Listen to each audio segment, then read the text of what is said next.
નમસ્કાર વહાલા વિદ્યાર્થી મિત્રો, હું છું દિવ્યેશ ઘાડિયા અને સ્વાગત કરું છું આપ સર્વનું આપણી પોતાની યુટ્યુબ ચેનલ ઓશન કોચિંગ ક્લાસીસમાં. અને લાવ્યો છું તમારી માટે એક સરસ મજાનું નવું સોલ્યુશન. જી હા, ધોરણ 9 ની નવી સ્વ અધ્યયન પોથી લોન્ચ થઈ ચૂકી છે, ભાગ નંબર 4, જેમાં ગુજરાતી, અંગ્રેજી, વિજ્ઞાન, સમાજ, સંસ્કૃત બધા વિષયનો સમાવેશ થાય છે. અને એનો જે છે સંપૂર્ણ સોલ્યુશન તમને ક્યાંથી મળશે? માત્ર ને માત્ર આપણી ચેનલ ઓશન કોચિંગ ક્લાસીસ પરથી. તો ચાલો રાહ શેની જુઓ છો, કર્યો શરૂઆત. આપણે આજે ભણીશું ધોરણ 9, આપણો પ્રિય વિષય અંગ્રેજી, જેમાં પોએમ નંબર 2, ભાગ નંબર 4 માં પોએમ નંબર 2 આપી છે, ધ યુઝફુલ પ્લોગ, ઉપયોગી હળ, જેનો આજે આપણે સંપૂર્ણ અભ્યાસ કરવાનો છે. તો ચાલો કરીએ શરૂઆત. અગાઉ જે છે વાલા વિદ્યાર્થી મિત્રો, સ્વ અધ્યયન પોથીમાં પોએમ નંબર 1 ભણી ગયા છીએ અને પોએમ નંબર 1, 2, 3, યુનિટ નંબર 1, 2, 3, 4, 5, 6 અને 7 સુધીનો અભ્યાસ જે છે આપણે કરી નાખ્યો છે. જો તમે તે બધા વિડીયોઝ નથી જોયા તો તેની લિંક નીચે વિડીયોના ડિસ્ક્રિપ્શન બોક્સમાં તમને આપેલી હશે, એને જરૂરથી જોઈ આવજો. હા, ચાલો કરીએ શરૂઆત. ધ યુઝફુલ પ્લોગ એટલે કે ઉપયોગી હળ. થોડીક બ્રીફિંગમાં આપણને પહેલા માહિતી આપી છે. This poem is about the happy life of people who live in the countryside. ગ્રામ્ય જીવનની વાત કરે છે. ગામડાના જીવનના લોકો કેવું ખુશનુમા જીવન જીવે છે. They enjoy the fresh air, beautiful flowers and fields of wheat. They wake up early, work hard on the farm, and take care of their animals. After a busy day, they rest thus and sleep peacefully in the morning. They wake up to birds and singing. The poem says that the country life is better and happier than the life of the city people because it is peaceful and full of joy. ચાલો તઈ મીનિંગ્સ તરફ આગળ વધ્યા. બધા મીનિંગ્સ છે ને યાદ રાખજો. હા, કારણ કે ઉપયોગી બહુ છે. પોએમમાંથી સવાલ જવાબ, પેરેગ્રાફ સવાલ જવાબ કરતા અઘરા હોય છે થોડા ઘણા, પણ ઉપયોગી હોય છે. બોવર્સ એટલે લતા મંડપ, કોર્ટિયર એટલે દરબારી, લાર્ક એટલે લાવરી, બેડ એટલે ઝુકાવ, મેડો એટલે થાય છે ઘાસનું મેદાન, ક્લોથ એટલે કપડાં પહેરવા, કન્ટેન્ટ એટલે કે સંતોષ, બ્રો એટલે કે ઊંચાઈ અથવા તો કિનારો, પ્લોગ એટલે કે હળ અને મેરીમેન્ટ એટલે થઈ જાય છે ખુશી.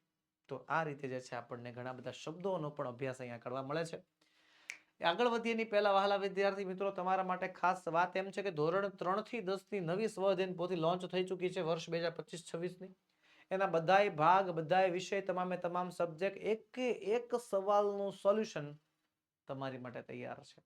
જે જોતું હોય, જેટલું જોતું હોય બધું મળશે. બરોબર, બધા જ વિષયની, તમામે તમામ વિષયનું કલરફુલ સોલ્યુશન પીડીએફ ફોર્મેટમાં અવેલેબલ છે, જે તમે અમારી પાસેથી મેળવી શકો છો. આપણી એપ્લિકેશન છે ocean coaching classes. Application download કરવાની લિંક નીચે વિડીયોમાં છે. એમાંથી ડાઉનલોડ કરીને પણ તમે જે છે આ પીડીએફ ડાઉનલોડ કરી શકશો, અથવા વોટ્સએપ પર જોયા છે, સીધી વોટ્સએપ પર માંગો, વોટ્સએપ પરથી પણ મળશે. આપણો વોટ્સએપ નંબર 7046222254, આ વોટ્સએપ પર કોન્ટેક્ટ કરો અને એમાં પરથી ડાયરેક્ટ વોટ્સએપ પરથી પણ જે છે તમે પીડીએફ મંગાવી શકો છો. ઓકે, તો ચાલો કરીએ શરૂઆત. રીડિંગ કોમ્પ્રિહેન્શન છે. પહેલા આપ્યું છે read the stanzas, answer the question, કે સ્ટાન્ઝા વાંચો અને એના આધારે સવાલોના જવાબ આપવાના છે. સ્ટાન્ઝા છે, a country life is sweet in a moderate cold and heat. To walk in the air, how pleasant and fair. In every field of wheat, the fairest of flowers, adoring the bowers, and every meadow's brew.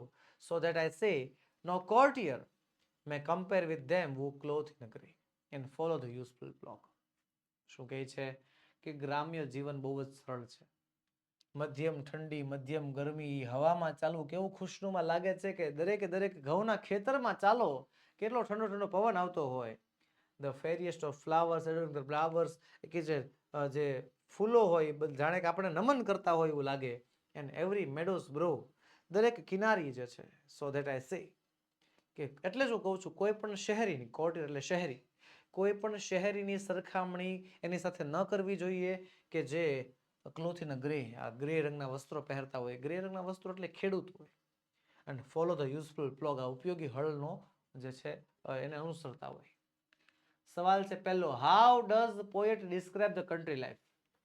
કેવી રીતે કવિ જે છે આ country લાઈફનું વર્ણન કરે છે, આ ગ્રામ્ય જીવનનું વર્ણન કવિ કેવી રીતે કરે છે? લખીશું, the poet describe country life as a sweet, pleasant and peaceful. કવિ જે છે ગ્રામ્ય જીવનને સ્વીટ, શાંત અને ખુશનુમા ગણાવે છે. What are the two types of weather mention in the poem. પોયમમાં કયા બે પ્રકારના વેધર, વેધર બોલે તો વાતાવરણ. કાવ્યમાં કયા બે પ્રકારના વાતાવરણ જે છે એ વર્ણવેલા છે? તો બે પ્રકારના વાતાવરણ છે. The two types of weather mentioned in the moderate cold and moderate heat. મધ્યમ ઠંડી અને મધ્યમ ગરમી, આ બે પ્રકારના વાતાવરણ આપણને વર્ણવેલા જોવા મળે છે. પછી what does poet enjoy about the walking in the air?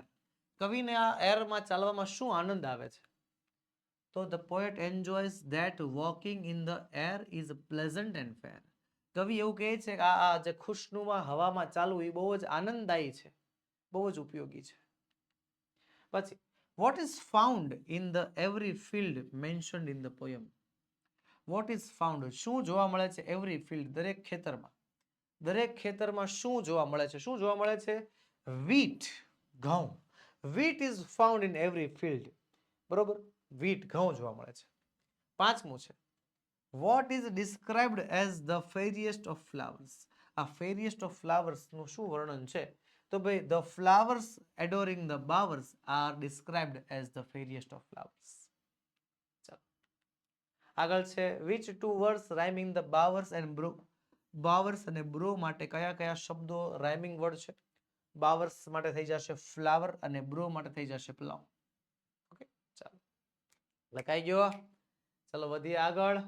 આગળ વધીએ એની પહેલા ખાસ નોંધ વહાલા વિદ્યાર્થી મિત્રો, ધોરણ 3 થી 12 ના વિદ્યાર્થીઓ માટે ખાસ સૂચના છે કે એના માટે નીચેની પીડીએફ અને નીચેની પીપીટી તૈયાર છે. કઈ કઈ પીડીએફ? સમજૂતીનું સ્વ અધ્યયન પોથીનું સોલ્યુશન, પાઠની સમજૂતી અને પાઠના સ્વાધ્યાયનું સંપૂર્ણ સોલ્યુશન, ગાલા સ્વાધ્યાય પોથીની સંપૂર્ણ સમજૂતી સાથે સોલ્યુશન, પ્રોજેક્ટ પ્રવૃત્તિ બુકનું સોલ્યુશન, પ્રયોગ પોથી અને ભૂગોળ પોથીનું સોલ્યુશન, અંગ્રેજી ગ્રામરનું સોલ્યુશન, યુનિટ ટેસ્ટ અને આઈએમપી પ્રશ્નો સાથે સાથે અસાઇનમેન્ટ અને આઈએમપી પેપર્સ. આ બધા પ્રકારના સોલ્યુશન, આ બધા પ્રકારની પીડીએફ તમારા માટે તૈયાર છે, જે તમે અમારી પાસેથી મંગાવી શકો છો. જ્યાં અમારી પાસેથી મેળવવા માટેની લિંક નીચે વિડીયોના ડિસ્ક્રિપ્શન બોક્સમાં આપેલી છે. બે રસ્તા છે. એપ્લિકેશનમાંથી તમારે પીડીએફ જોતી છે, મળી જશે. આપણી એપ્લિકેશન છે ઓશન કોચિંગ ક્લાસીસ. લિંકમાંથી ડાઉનલોડ કરો અથવા તો પ્લે સ્ટોર પર જઈને ડાયરેક્ટ સર્ચ કરો ઓશન કોચિંગ ક્લાસીસ તો પણ મળી જશે. અથવા વોટ્સએપ પર જોઈએ છે તો પણ તૈયાર છે. આપણો વોટ્સએપ નંબર 7046222254. આ વોટ્સએપ નંબર ઉપર કોન્ટેક્ટ કરો, મેસેજ કરો, કોલ કરો, ગમે ત્યારે તમને જે છે પીડીએફ મળવા પાત્ર છે. ઓકે, ચાલો આગળ વધીએ. They rise with a morning lark, they labor till almost dark. Morning lark સવારની પહેલી કિરણ સાથે ઉઠે છે અને ઓલમોસ્ટ ડાર્ક, લગભગ અંધારું થઈ જાય ત્યાં સુધી તેઓ ભારે કામ કરે છે, હાર્ડ વર્ક કરે છે, લેબર કરે છે. ધેન ફોલ્ડિંગ ધેર શીપ, પછી પોતાના ઘેટા બકરાઓને જે છે પોતાના વાડામાં મૂકે છે. ધે હેઝનેટ ટુ સ્લીપ, અને સુવા પડે છે. નેક્સ્ટ મોર્નિંગ, બીજી સવાર પડે છે જેમાં ringing with the birds that are singing, પક્ષીઓના ગાવાનો અવાજ આવતો હોય છે. On each green tender bough, દરેકે દરેક લીલી છમ લીલી ડાળીએ જે પક્ષીના ગાવાનો અવાજ આવતો હોય છે. વિથ વોટ કોન્ટેન્ટ એન્ડ મેરીમેન્ટ, જે ચહચહાટ આવતો હોય છે, જે કિકિયારી આવતી હોય છે. The days are spent, તેમના દિવસો વીતી જાય છે. Whose minds are bent in using to follow the useful plug, તેમના દિવસો વીતતા જાય છે કે જેમના માઇન્ડ આમાં વળેલા છે શેમાં? આ યુઝફુલ પ્લોગ એટલે કે ઉપયોગી હળને વાપરવામાં. કહેવાય છે કન્ટ્રી લાઈફમાં જે ગ્રામ્ય જીવનમાં જીવતા લોકો હોય છે એમના જીવનના દિવસો જે છે વીતી જાય છે. એના દિવસો કાઢવા નથી પડતા, એના દિવસો વીતતા જાય છે. બરોબર, એને ટાઈમ પાસ નથી કરવો પડતો, સમય પસાર નથી કરવો પડતો, એનો સમય આમનામ પસાર થઈ જાય છે આ યુઝફુલ પ્લોગમાં. ચાલો પહેલો સવાલ છે what time do the people in the poem wake up? ચાલો સવાલ શું કહે છે? વોટ ટાઈમ, કયા સમયમાં લોકો છે જે છે એ જાગે છે? કયા સમયમાં? જો હાલો, મોર્નિંગ લાર્ક એટલે કે વહેલી સવારમાં, અર્લી મોર્નિંગ હે ને. The people wake up with the morning lark, વહેલી સવારમાં જાગે છે એટલે કે અર્લી ઇન ધ મોર્નિંગ, સવારમાં વહેલા વહેલા જાગી જાય છે. પછી બીજું સવાલ નંબર બીજો છે, શું કહે છે?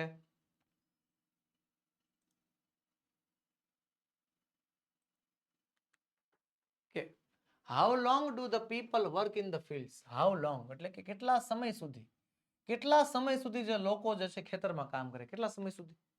તો દે વર્ક ટીલ ઓલમોસ્ટ ડાર્ક, લગભગ અંધારું થઈ જાય ને ત્યાં સુધી જે છે તેઓ ખેતરમાં કામ કરે છે. પછી what do the people do after finishing their work, કે લોકો એના કામ પૂર્ણ કર્યા પછી શું કરે છે? તો લખીશું આફ્ટર ફિનિશિંગ ધ વર્ક, એમનું કામ પૂર્ણ કર્યા પછી દે ફોલ્ડ ધેર શિપ્સ, પોતાના ઘેટાઓને પૂરે છે વાડામાં, એન્ડ ગો ટુ સ્લીપ, અને સુવા જાય છે. બરોબર, ગામડાના જીવનમાં છે ને એવું કે પોતાના જે પ્રાણીઓ હોય, પાલતુ પ્રાણીઓ, એને જે છે વાડામાં અથવા તબેલામાં જ્યાં મુકાતા હોય ત્યાં મૂકી દેવાના, અને પછી જે છે એ ખેડૂતો સુવા જાય છે. What sound are heard in the next morning, બીજી સવારે કયો સાઉન્ડ સાંભળવા મળે છે?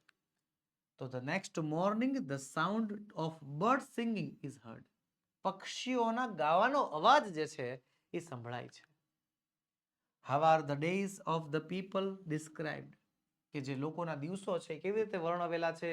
તો their days are described as content and merriment, content અને મેરીમેન્ટ, ખુશનુમા અને ચહચાહટી ભરેલા દિવસો જે છે વર્ણવેલા છે. Find the rhyming word for lark and spent, lark માટે રાઇમિંગ વર્ડ બનશે ડાર્ક, અને સ્પેન્ટ માટે રાઇમિંગ વર્ડ બને છે bent. Lark, dark, spent, bent, આમ રાઇમિંગ વર્ડની અંદર જે છે ઉચ્ચારણ અને પ્રાસ જે છે સરખા હોવા જોઈએ ને, જે આપણને અહીંયા જોવા મળે છે. તો બસ વહાલા વિદ્યાર્થી મિત્રો, આજના વિડીયોમાં એટલું જ. આજે આપણે અભ્યાસ કર્યો છે નો સ્વ અધ્યયન પોથી, જી હા, ધોરણ 9 ની સ્વ અધ્યયન પોથી ભાગ નંબર 4, જેમાં poem number 2 the useful plough નો આજે આપણે અભ્યાસ કર્યો. મળીશું આવતા વિડીયોમાં, જેની અંદર આપણે આવતી સ્વ અધ્યયન પોથીનું સંપૂર્ણ સોલ્યુશન આવી રીતે સમજૂતી સાથે લઈને હાજર થશું. વહાલા વિદ્યાર્થી મિત્રો, વિડીયો ગમ્યો હોય તો લાઈક કરો, તમારા મિત્રોમાં શેર કરો, અને જો ચેનલમાં નવા છો તો સબસ્ક્રાઇબ કરવાનું ભૂલતા નહીં. ઓકે, તો ચાલો મળીએ નેક્સ્ટ વિડીયોમાં. હા મળીએ. જય હિન્દ, જય ભારત.